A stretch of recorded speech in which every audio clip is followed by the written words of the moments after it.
2 साल से ज़्यादा अरसा हो रहे राशिद हुसैन की वालदा मेन गेट के पास होती है, क्या पता रात को मेरा लगते जिगर दरवाजे पर दस्तक दे। 50 लाख की बात होती है तो फिर बलोच एक ऐसी कौम है कि अगर हुकूमत बोले तो हम अपने लोगों के लिए 50-50 करोड़ भी 1-2 दिन में जमा करके अपने लोग हुकूमत को देंगे और वो हमारे लोगों के हाथ हमारे हाथों में दें। एक राशिद नहीं, माज़ेब की सर का साया, उनकी हौसला, उनकी हिम्मत, उनकी जज्बा लापता हो चुका है। लापता अफराद के लवाकी ने जब भी अपने लापता बाप बेटे भाई के लिए आवाज़ उठाई है या उनको हुकूमत से मांगा है कि हमारे बच्चे कहाँ पे, तो उन पर पहला इल्ज़ाम ये लगाया गया कि ये लोग पुरतशद्दुद लोग हैं। लेकिन हमारे पास आइनी और पुरअमन रास्ता यही है कि हम लोग अपने घर वालों के लिए, अपने प्यारों के लिए, अपने लापता लोगों के लिए एक प्रोटेस्ट और रैली के थ्रू ही हम पुरअमन तरीके से एहतजाज करके उनके लिए आवाज़ बुलंद कर सकते हैं और इसी तरीके से हुकूमत से अपने लोगों को मांग सकते हैं। आज अगर आप एक राइटर से डरते हैं, उनकी जो है लिखी हुई अल्फाजों से आपको डर लगता है और उसके लिए आप जिंदान बना देते हैं, तो मेरे ख्याल से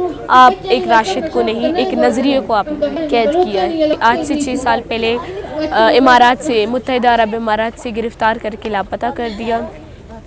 वो उसके बाद उन्हें 22 जून 2019 को पाकिस्तान मुंतकिल किया गया। वो पाकिस्तान में सेकेंड ईयर की स्टूडेंट थे। इन्हीं हालातों की वजह से जो बलूचिस्तान में उठाओ और मारो फेंको की पॉलिसी बनी, इन्हीं हालातों की वजह से उन्होंने अपनी तालीम छोड़ के, तालीम से हाथ धो बैठकर उन्होंने इमारात में मजदूरी की और अपने घर को जो है चलाने की कोशिश की।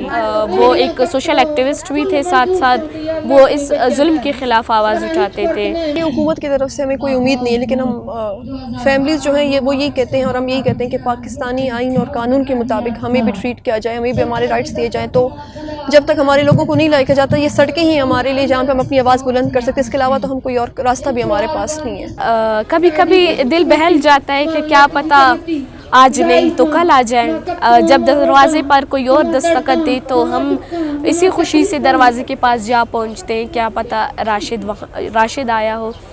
देखिए, एक उम्मीद, एक माँ की उम्मीद हो, एक बहन की उम्मीद हो, वो कभी टूट नहीं सकती। मैंने पाकिस्तानी इदारों से बहुत अपील किया, मैंने बहुत उम्मीद रखी, आज भी मुझे उम्मीद है। मुझे सिर्फ इसलिए उम्मीद है क्योंकि मेरी जो आंखों की चिराग है वो उनके पास है। मैंने उनसे अपील की है, मैं आज भी अपील करती हूँ क्योंकि मैं मजलूम थी। मैं इस चीज़ की अपील करती हूँ कि भाई मैं बलूचिस्तान से ताल्लुक़ रखती हूँ, मैं बलूचिस्तान की बेटी हूँ और मैं बलूचिस्तान की बेटी होकर आपसे अपना वजूद मांगती हूँ। आप मेरे भाई को, मेरे चाचा को, ये मेरे भाई नहीं, मेरे चाचा नहीं, बल्कि मेरे सर के साया थे, मेरे हिम्मत थे। इनके जाने के बाद शायद वो माज़ेब नहीं रह पाई। मैं यही अपील करती हूँ कि इन्हें अपने बनाए हुए अदालतों में पेश करें।